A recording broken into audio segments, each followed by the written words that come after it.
Fala galera, beleza? Tranquilão galera? Bom pessoal, hoje nós vamos dar a introdução à eletrodinâmica. Eletrodinâmica, galera, é quando aqui as cargas começam a ter um movimento e por ter esse movimento, né, ele vai acarretar alguns efeitos que mais tarde nós veremos como eletromagnetismo também, tá bom?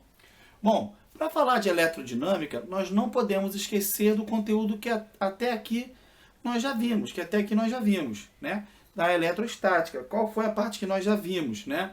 Vamos relembrar, estrutura da matéria, né? Prótons e nêutrons dentro de um núcleo e elétrons ficam ali girando em torno dele, né?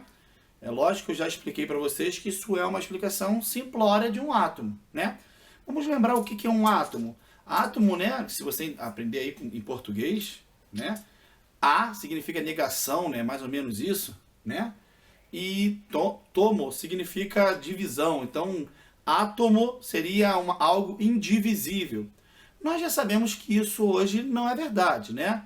Que, por exemplo, o átomo ele é composto por essas três partículas, ou seja, são três partes de um átomo, né? Mas se você for ainda mais fundo na física, você ainda vai ver que, por exemplo, um próton ele é formado por 3 quartos, né? Um nêutron é formado por 3 quartos.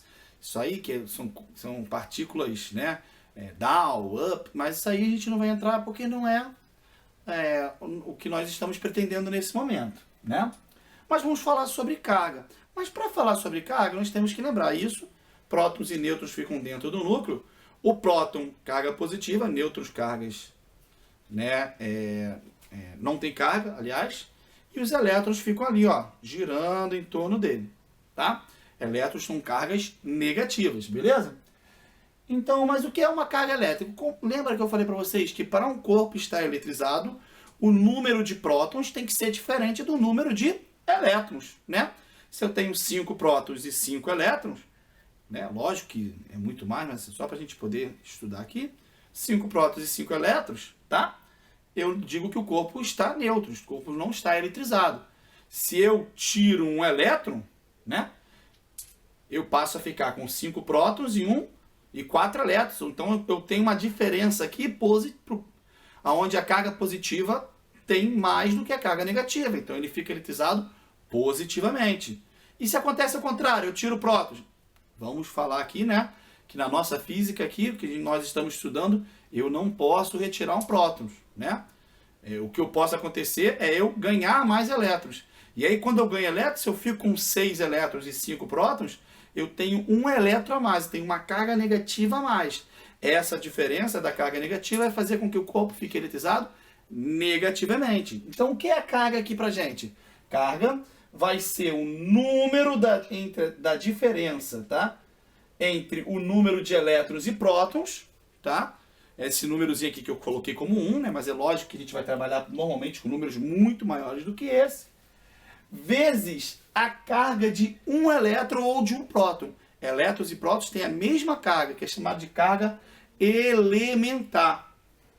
Uma carga elementar é igual a 1,6 vezes 10 elevado a menos 19. E o que é esse Czinho aqui? Esse Czinho aqui é Coulomb, ou seja, a carga elementar é 1,6 vezes 10 a menos 19 Coulomb. Unidade de carga é o Coulomb, tá? Esse Czinho aqui. Mas da onde saiu esse Coulomb? Resolveram colocar esse nome? Não, né, galera? Quem foi Coulomb? Charles Augustin Coulomb nasceu em 1736 na França, tá? E morreu em 1806, tá? Ele é um engenheiro militar e, dentre outras coisas, né?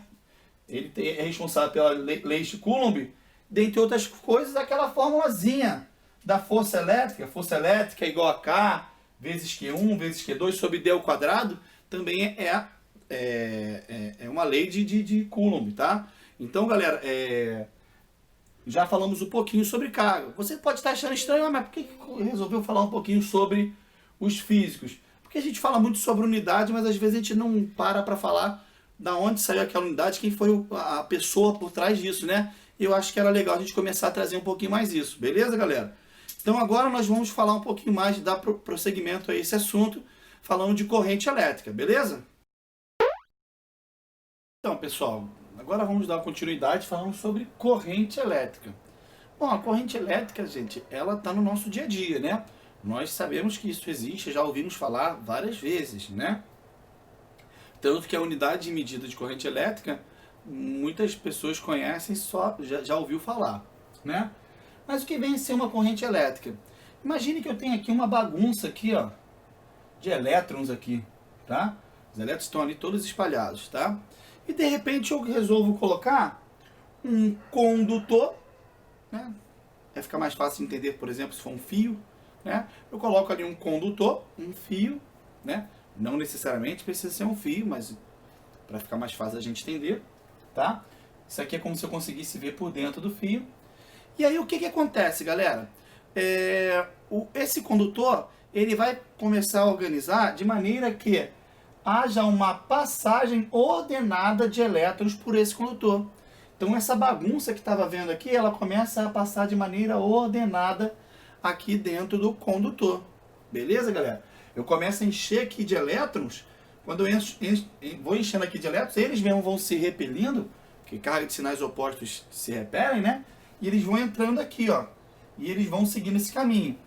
Bom, galera, é interessante falar que nós sabemos que quem se move são os elétrons. Então, o movimento real, né, seria nesse sentido. Porém, galera, existe uma questão histórica aí, tá? De que anteriormente os homens entendiam que os prótons é que se moviam. E aí, por essa questão histórica, o sentido convencional nas contas, tá, é contrário ao sentido real, tá? Eles consideram o sentido convencional para aquele lado, ou seja, como se prótons estivessem se movendo, beleza? Bom, já explicamos o conceito de que é eletricidade, mas e a fórmula? A fórmula de eletricidade, tá? De corrente, que vai ser representado pela letra I, intensidade de corrente, né? Vai ser ΔQ sobre ΔT. O que é ΔQ? Acabamos de ver. Carga, né? Vai ser a quantidade de carga que passa por um condutor ou por uma seção em um intervalo de tempo, né? Sei lá, lembra quando a gente estudava velocidade? Velocidade não era distância sobre tempo? O cara percorreu 100 km em 3 horas. Então vai ser 100 dividido por 3. Aqui é a mesma coisa. Corrente elétrica vai ser a quantidade de carga que passa pelo tempo. Passou 100 elétrons ali, dividido em 5 segundos, vai ser 100 sobre 5, beleza? É óbvio que aqui nós vamos trabalhar normalmente com a carga um pouco mais do que 100, né? Um pouco, vamos dizer assim, maior do que 100, né? E qual é a unidade de corrente elétrica, tá? A unidade de corrente elétrica é o Coulomb sobre segundo, né? C sobre S, que é a mesma coisa que A. A refere-se a ampere, tá? Bom, galera, o ampere é visto em várias coisas do nosso dia a dia, né? Então fica fácil de você memorizar. Como, por exemplo, se você vai comprar um disjuntor lá, o cara te pergunta, é de 15 ou de 20? Ou de 25? Tá? Cada essa numeração é um ampere. Tá falando de ampere, amperagem, né? Que eles chamam. Ou então, quem já viu aí que determinadas tomadas são um pouco mais grossas, né? Por quê? Porque elas precisam de uma amperagem um pouco maior, elas trabalham com uma corrente um pouco maior, né? Então ela está no nosso dia a dia, né? Essa corrente. Beleza, galera? E aí, quem foi Ampere? Já que a gente está nessa vibe aí de falar um pouquinho mais sobre os físicos, né? Dar um pouquinho mais de valor, né, à ciência e à física, né? Que eu acho que a gente sempre precisa, principalmente num país como o nosso, né? Quem foi Ampere? André-Marie Ampère. Gostaram da minha pronúncia? Estou falando quase francês já. Tá? Nasceu em 1775 e morreu em 1836. Ele é francês, né? Pô, o cara era quase nada. O cara não fazia quase nada da vida. Ele só era físico, filósofo, cientista, matemático, tá? E dentre outras coisas. Acho que se tivesse já futebol naquela época, seria jogador de futebol também, tá? Algumas curiosidades. Por exemplo, o pai dele foi guilhotinado, perdeu a cabeça, tá? Após a Revolução Francesa, tá? Foi naquela época ali. Quais são as contribuições de Ampère? São várias, tá? Mas aqui eu evidenciei duas mais práticas para a gente entender. Ele foi o inventor do telégrafo elétrico, tá? Foi ele que inventou o telégrafo elétrico para que conseguisse se comunicar com pessoas mais longe, né? E juntamente com outro físico, que agora me foge o nome, tá? Ele foi o inventor do eletroímã. Beleza, galera? Por isso que a unidade de corrente é chamada de ampere. Beleza? Agora vamos para continuar esse conteúdo com corrente no qual a carga a carga no qual a corrente for alternada, né? Corrente for alternada não, que já vai entrar em outro assunto, no qual a corrente não for constante, beleza? Então vamos a ele. Então, galera, bom, e vamos trabalhar agora quando a corrente elétrica for variável. Bom, vocês sabem que todas as vezes na física, todas as vezes, né, a maioria das vezes, na física, quando nós temos alguma grandeza variável, né, nós recorremos a gráficos para ficar mais fácil de calcular, né? Então aqui, ó, um gráfico de corrente por tempo. Beleza? Bom, então, o gráfico de corrente por tempo, eu vou ter aqui uma corrente variável. Nesse caso aqui, essa corrente ela está diminuindo, né, com o passar do tempo. Tá? Nesse caso, a gente vai dizer que essa área aqui desenhada aqui é igual numericamente à quantidade de carga. Tá? Por que igual numericamente? Tá? Eu até indico a vocês aqui um canal no YouTube que eu gosto muito, que é do Boaro, né, Marcelo Boaro, né? E que ele explica aqui sobre essa parte aqui numericamente da seguinte maneira. Se eu tenho, por exemplo, 5 maçãs e 5 reais, ambos têm o mesmo número, né? Eles são iguais numericamente, mas dinheiro e maçã são coisas diferentes. Ele até utiliza de outros exemplos, né? Então, numericamente, né, para eu dizer qual é a quantidade de carga, é eu achar a área que se encontra aqui. Interessante. Quais são as áreas possíveis? As áreas possíveis são, né, diversas, mas assim, as que a gente vê com mais facilidade são retângulo, triângulo e trapézio. Retângulo, área é igual a base vezes altura. Base, altura, né? Tranquilo. Triângulo é base vezes altura dividido por 2, né? E o trapézio é área, é base maior mais base menor vezes altura sobre 2. Vamos lembrar um pouquinho de trapézio aqui para a gente não se perder. O que é base maior, o que é base menor, o que é altura. Bases são aquelas que são paralelas. Então, quais são as paralelas aqui? Nesse caso, são essas duas aqui, né? Onde essa é a maior, então vai ser base maior. Essa é a menor, então é a base menor. Aqui, quais são as bases quais são as que são paralelas? São essas duas aqui. Então, essa aqui é a base maior e essa aqui é a base menor.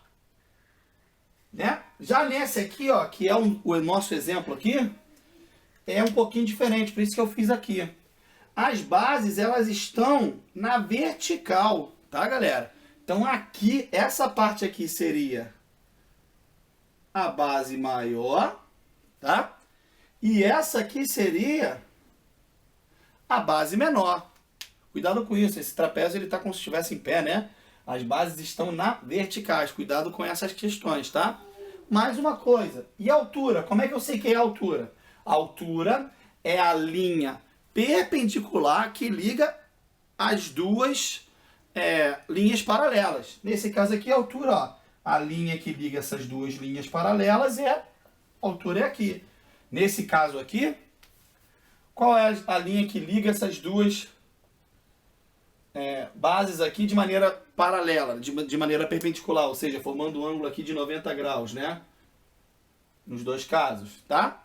É aqui, né? Então, isso aqui é a minha altura, né, galera? Então, ó, aqui a altura é essa partezinha aqui de baixo, já mostrei pra vocês ali. E quando o trapézio for nesse sentido aqui, aí você vai traçar uma linha aqui e essa linha aqui você vai chamar de altura, né? Você que vai traçar uma linha paralela, perpendicular para ligar as duas bases. Outra coisa que é interessante. Ah, Glauco, mas eu vi um exercício que o desenho, né, não era um trapézio nem um triângulo, mas normalmente os exercícios, através desses três desenhos aqui, tá? Trapézio, triângulo e retângulo, você vai conseguir encontrar a área que estiver lá, ok? Beleza, galera? Então agora vamos para a diferença de potencial, ok? Então, galera, agora vamos terminar a nossa aula de hoje falando sobre esses assuntos aqui que estão aqui no quadro, tá? Primeiro é sobre diferença de potencial. Galera, primeira coisa, diferença de potencial vai ser representada pela letra U. Tá bom, galera? Vai ser representada pela letra U, tá? A diferença de potencial no nosso dia a dia, ela é chamada de vários nomes. Nos exercícios também são chamados de vários nomes. Nos exercícios nós vamos ver ele sendo chamado de tensão. Nós vamos ver ele sendo chamado de DDP, que é a abreviação de diferença de potencial, né? E popularmente é chamado de voltagem. Um exemplo, quando você vai ligar na tomada, né? Você fala assim, essa tomada aqui é o que? 110, 220, não é isso? E qual a voltagem dessa tomada aqui? Isso tem a ver com diferença de potencial. Mas o que vem a ser uma diferença de potencial? Ela é mais aplicável lá quando a gente fala lá de eletrostática, quando a gente já falou, tá? Mas vamos aplicar aqui. Energia potencial, aqui no ponto, eu coloquei uma pilha, né?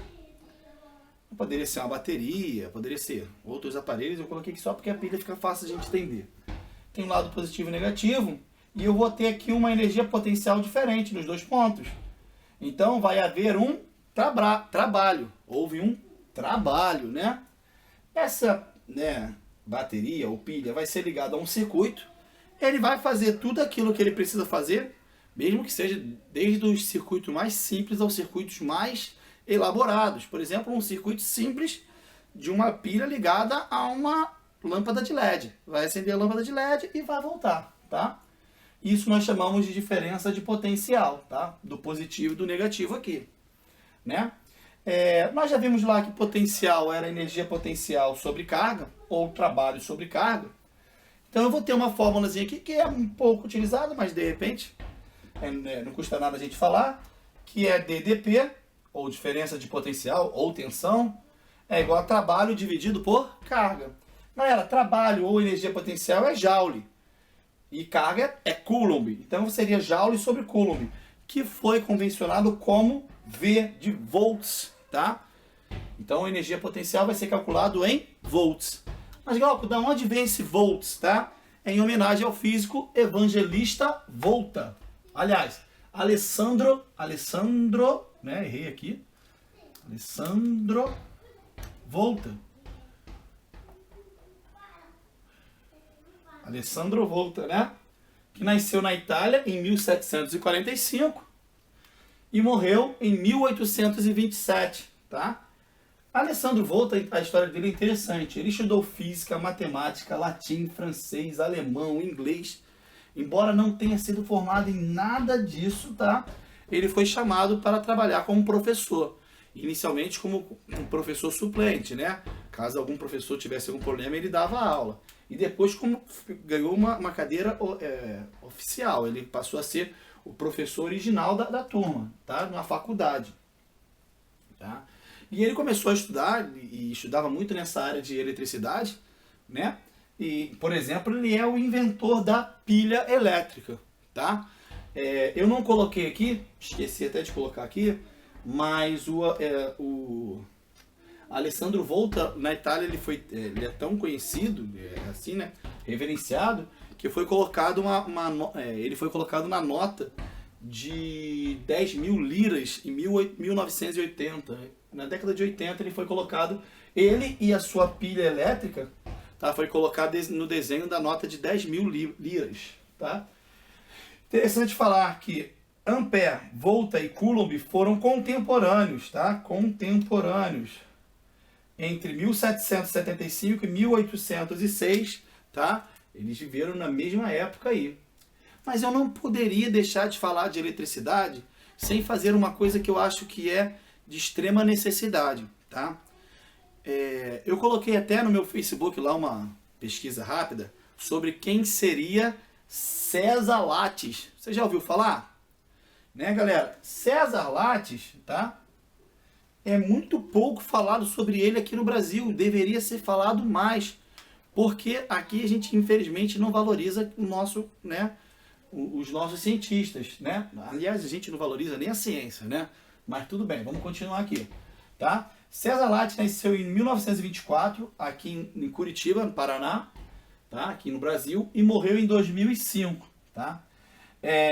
Bom, os cientistas sabiam que já haviam falado que existia uma partícula entre o próton e o nêutron para que eles não se atraíssem, tá? Mas não sabiam como comprovar que existia essa partícula. Até que César Lattes decidiu ir em Chacaltaya, na Bolívia, que é um lugar com bastante altitude, tá? E lá ele conseguiu provar que existia essa partícula. E essa partícula foi dado o nome de mesopi, né? Ou seja, ele foi de grande, vamos dizer assim, importância para que a eletricidade, o estudo da eletricidade continuasse a seguir o caminho da evolução, né? Inclusive ele participou do projeto de um acelerador de partícula, né, nos Estados Unidos. Ele fez estudos na França. Foi só 7 vezes indicado ao Prêmio Nobel da Física. Só isso, tá? Eu, particularmente, acredito que ele não ganhou por ser brasileiro e também porque ele não chefiava os seus estudos, né? Como sempre, precisava de estudos de pessoas de fora para que a gente pudesse ter valor, tá? Por incrível que pareça, mesmo depois de ser indicado 7 vezes ao Prêmio Nobel da Física, ele podia ter uma carreira brilhante em outro país, ele decide voltar ao Brasil, tá? E aqui no Brasil ele teve várias contribuições em várias faculdades, tá? Importantes aqui do Brasil, tá? Tanto que o currículo Lattes, tá? O que diz a trajetória acadêmica de uma pessoa, um currículo que vai dizer qual é a trajetória acadêmica de uma pessoa, o currículo Lattes foi feito em homenagem a ele, tá? Que até hoje é padrão para o Brasil inteiro, um currículo Lattes com a trajetória acadêmica de uma pessoa. Esse currículo Lattes em homenagem a César Lattes. Então, galera, foi isso a nossa aula de hoje. Espero que vocês tenham entendido e gostado, tá? Então, na próxima aula nós falaremos um pouco mais sobre eletrodinâmica, ok? Um grande abraço e até a próxima!